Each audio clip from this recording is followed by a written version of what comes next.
ओम शांति। 31 मई 2024। बाबा के महावाक्य। मीठे बच्चे, बाप आए हैं कांटों को फूल बनाने। सबसे बड़ा कांटा है देह अभिमान। इससे ही सब विकार आते हैं। इसलिए देही अभिमानी बनो। प्रश्न: भक्तों ने बाप के किस कर्तव्य को न समझने के कारण सर्वव्यापी कह दिया है?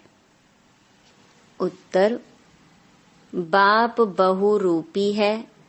जहाँ आवश्यकता होती सेकंड में किसी भी बच्चे में प्रवेश कर सामने वाली आत्मा का कल्याण कर देते हैं। भक्तों को साक्षात्कार करा देते हैं।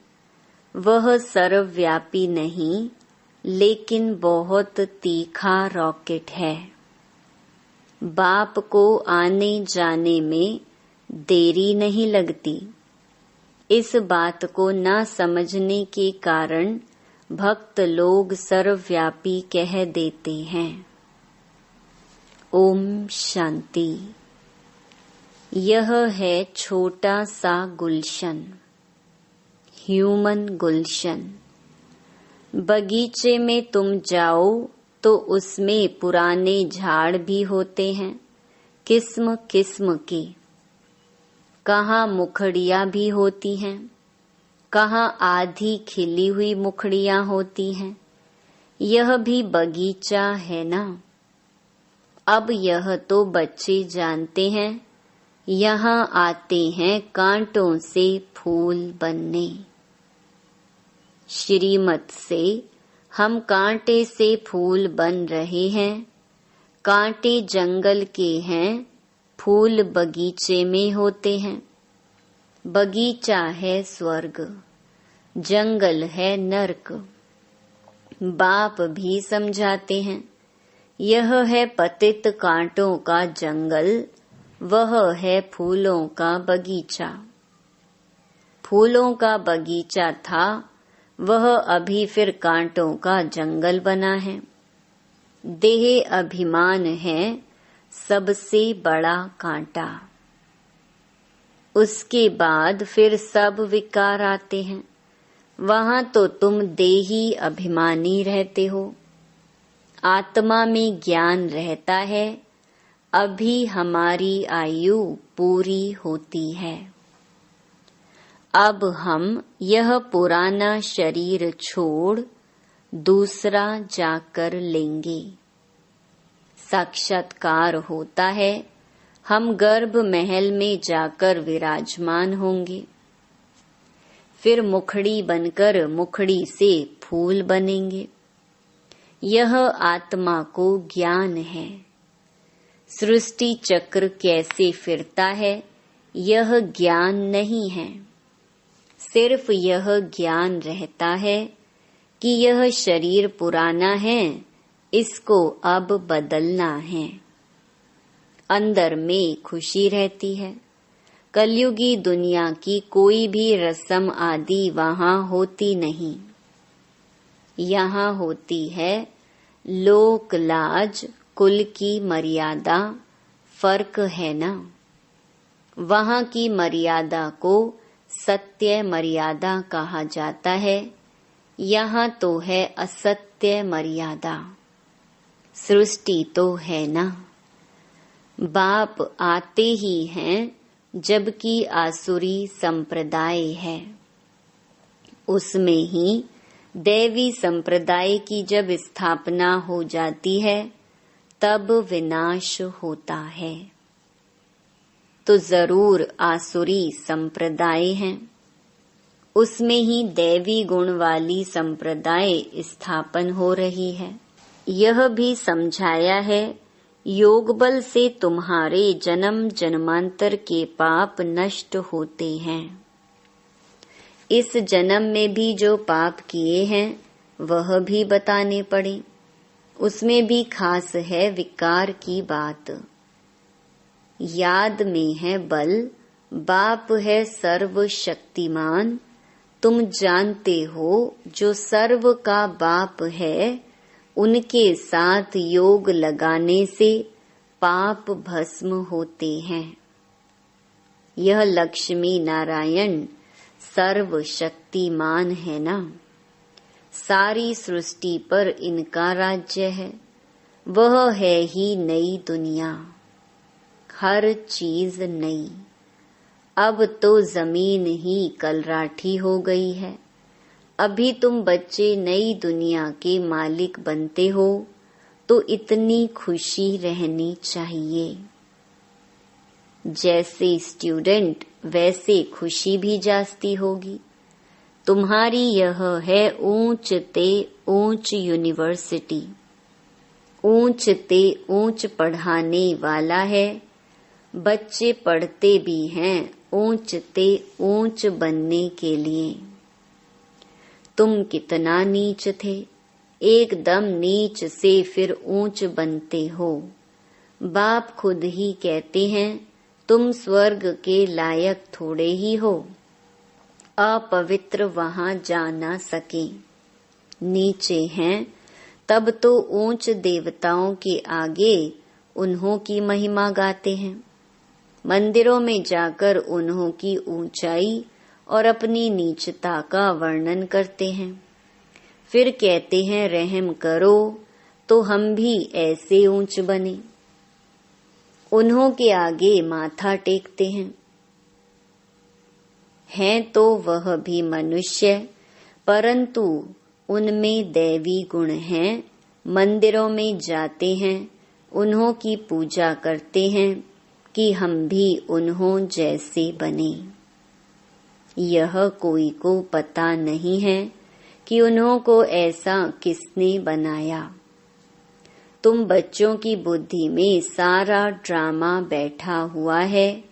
कैसे इस दैवी झाड़ का सैपलिंग लगता है। बाप आते भी हैं संगम युग पर। यह पतित दुनिया है, इसलिए बाप को बुलाते हैं, हमको आकर पतित से पावन बनाओ। अभी तुम पावन होने के लिए पुरुषार्थ करते हो। बाकी सब हिसाब किताब चुकतू कर चले जाएंगे शांति धाम। मन मनाभव का मंत्र है मुख्य, जो तुमको बाप देते हैं। गुरु लोग तो ढेर के ढेर हैं, कितने मंत्र देते हैं। बाप का है ही एक मंत्र। बाप ने भारत में आकर मंत्र दिया था, जिससे तुम देवी देवता बने थे। भगवानुवाच है ना। वो लोग भल श्लोक आदि कहते हैं, परंतु अर्थ कुछ भी नहीं समझते। तुम अर्थ समझा सकते हो। कुंभ के मेले में जाते हैं, वहां भी तुम सबको समझा सकते हो।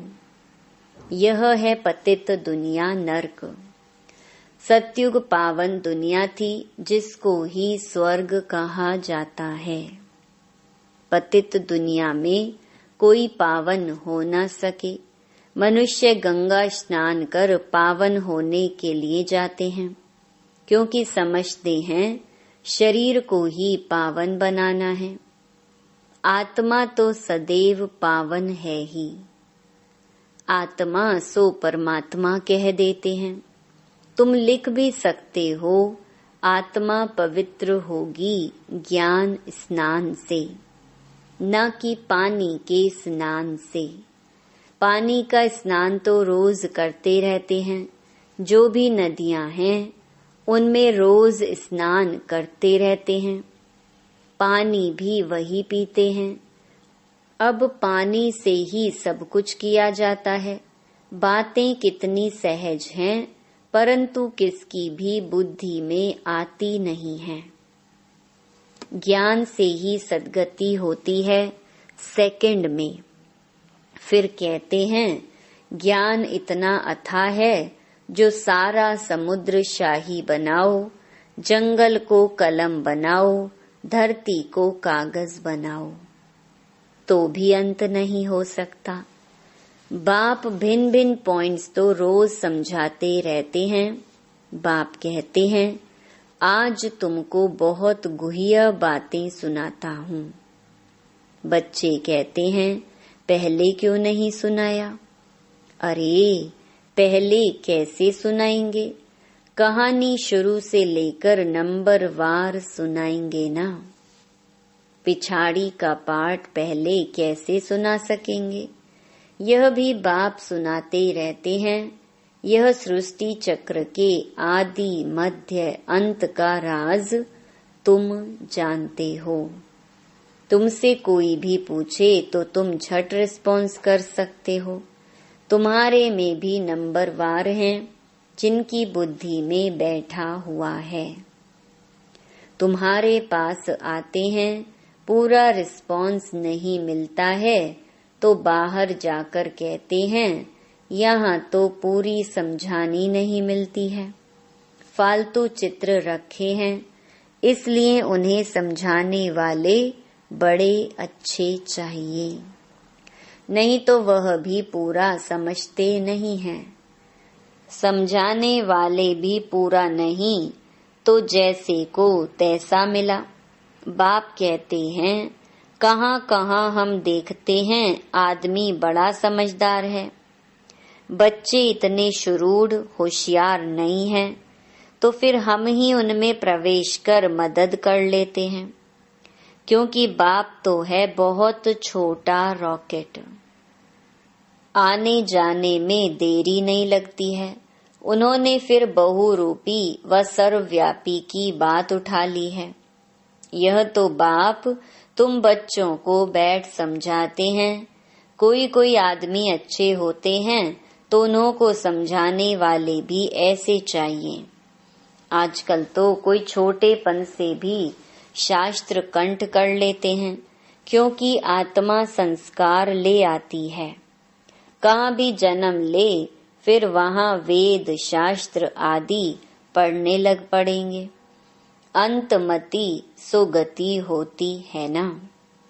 आत्मा संस्कार ले जाती है ना। अभी तुम बच्चे समझते हो, आखिर वह दिन आया आज, जो स्वर्ग के द्वार सच सच खुलते हैं। नई दुनिया की स्थापना, पुरानी दुनिया का विनाश होना है। मनुष्यों को तो यह भी पता नहीं कि स्वर्ग नई दुनिया में होता है। तुम बच्चे ही जानते हो। हम सच्ची सच्ची सत्यनारायण की कथा व अमरनाथ की कथा सुन रहे हैं। है एक ही कथा, सुनाई भी एक ने है, फिर उसके शास्त्र बनाए हैं। दृष्टांत सब तुम्हारे हैं, जो फिर भक्ति मार्ग में उठा लिए हैं। तो संगम पर बाप ही आकर सब बातें समझाते हैं।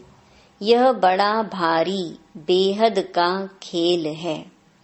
इसमें पहले है सतयुग, त्रेता, राम राज्य, फिर होता है रावण राज्य। यह ड्रामा बना हुआ है। इनको अनादि अविनाशी कहा जाता है।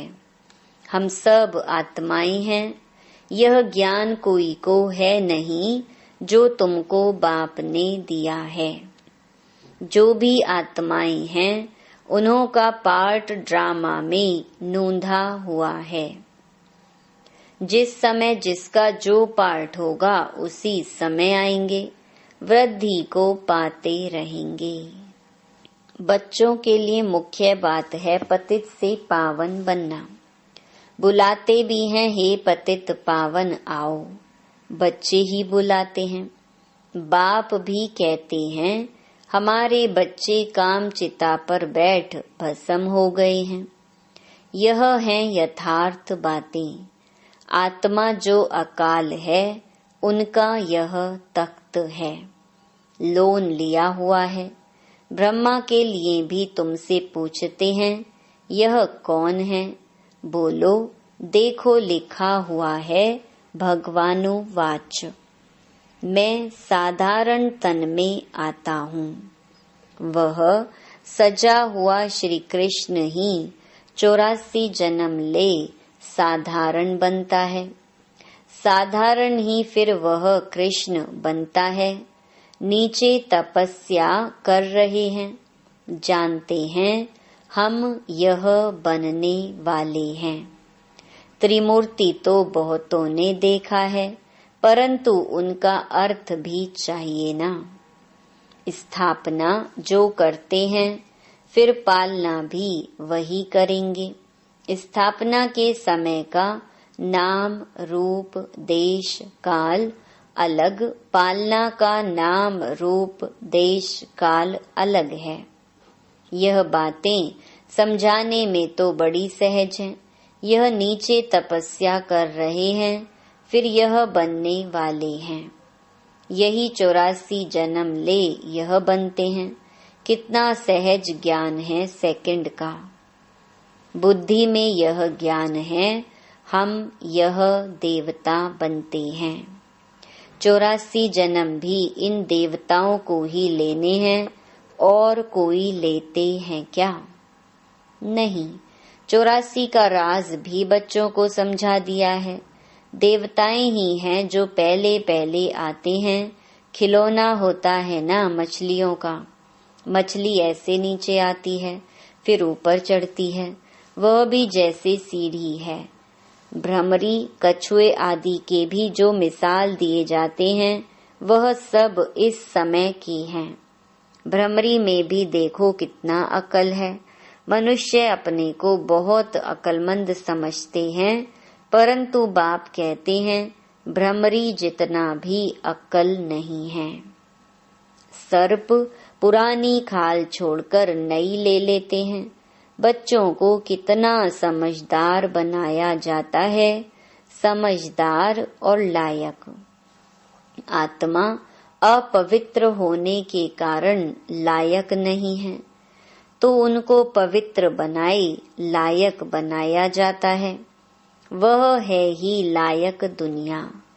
यह तो एक बाप का ही काम है जो इस सारी सृष्टि को हेल से हेवन बनाते हैं। हेवन क्या होता है यह मनुष्यों को पता नहीं है। हेवन कहा जाता है देवी देवताओं की राजधानी को। सतयुग में है देवी देवताओं का राज्य। तुम समझते हो सतयुग नई दुनिया में हम ही राज्य भाग्य करते थे। 84 जन्म भी हमने ही लिया होगा। कितना बार राज्य लिया है और फिर गंवाया है, यह भी तुम जानते हो। राम मत से तुमने राज्य लिया है, रावण मत से राज्य गंवाया है। अभी फिर ऊपर चढ़ने लिए तुमको राम मत मिलती है, गिरने लिए नहीं मिलती है। समझाते तो बहुत अच्छी तरह से हैं, परंतु भक्ति मार्ग की बुद्धि बड़ी मुश्किल चेंज होती है। भक्ति मार्ग का शो बहुत है। वह है दुबन दलदल, एकदम गले तक उसमें डूब पड़ते हैं। जब सभी का अंत होता है तब मैं आता हूँ, सभी को ज्ञान से पार ले जाता हूँ। मैं आकर इन बच्चों द्वारा कार्य कराता हूँ। बाबा के साथ सर्विस करने वाले तुम ब्राह्मण ही हो, जिनको खुदाई खिदमतगार कहा जाता है। यह सबसे अच्छे ते अच्छी खिदमत है। बच्चों को श्रीमत मिलती है, ऐसे ऐसे करो, फिर उनसे छांट कर निकलेंगे। यह भी नई बात नहीं है। कल्प पहले भी जितने देवी देवता निकले थे वही निकलेंगे। ड्रामा में नोंद है। तुमको सिर्फ पैगाम पहुंचाना है बहुत सहज। तुम जानते हो भगवान आते ही हैं कल्प के संगम पर, जबकि भक्ति फुल फोर्स में है। बाप आकर सबको ले जाते हैं। तुम पर अभी बृहस्पति की दशा है, सब स्वर्ग में जाते हैं, फिर पढ़ाई में नंबरवार होते हैं। कोई पर मंगल की दशा, कोई पर राहु की दशा बैठती है। अच्छा, मीठे मीठे सिकीलधे बच्चों प्रति मात पिता बाप दादा का याद प्यार और गुड मॉर्निंग। रूहानी बाप की रूहानी बच्चों को नमस्ते।